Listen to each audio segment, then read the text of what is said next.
Hey guys, today we are gonna talk about Avengers Infinity War. We are gonna look at the two aspects of the film, the narrative aspect and also the cinematography aspect of the film. Warning, spoilers ahead. Anyways, Avengers Infinity War Avengers Infinity War is the sequel to all the other sequels from the Marvel Cinematic Universe.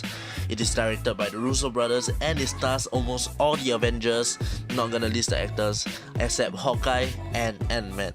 It also stars the villain, long-awaited Thanos, played by Josh Brolin.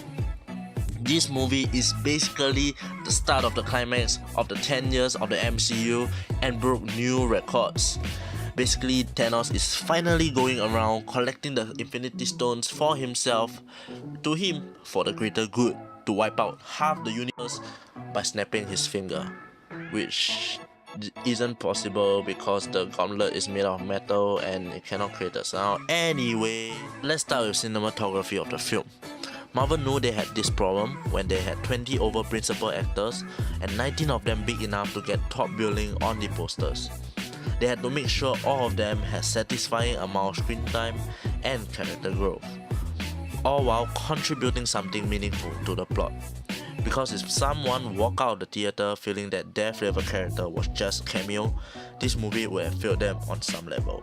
Marvel knew with their increasing number of characters, it is near impossible to replicate what they did in Avengers 1 and 2. Even in Age of Ultron, it was choppy and they didn't tell the story well enough.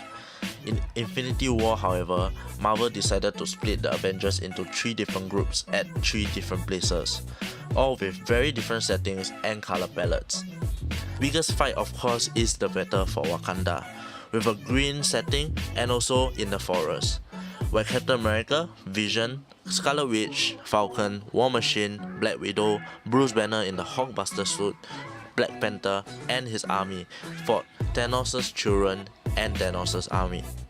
Second, we have the fight on Titan with a red and rocky set, with Iron Man, Spider-Man, Mantis, Drax, Peter Quill and Doctor Strange fighting Thanos on that planet.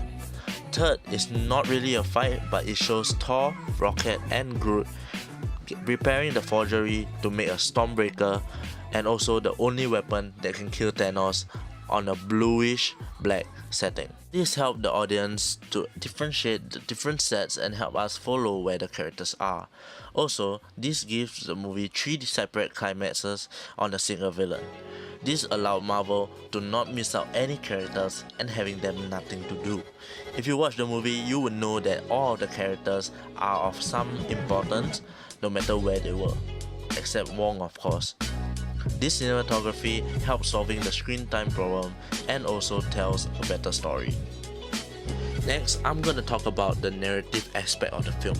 They needed to have a self-contained plot and have a good protagonist. They needed to have a proper beginning, middle and end to make this film work. To tell a substantial story, they needed a good protagonist to bring the plot and the momentum of the film forward. The protagonist of a film is most often recognized as the hero of the film, and the antagonist is of course the villains. But not every case is as such. What protagonists really mean is the character that the audience follow with along the story arc.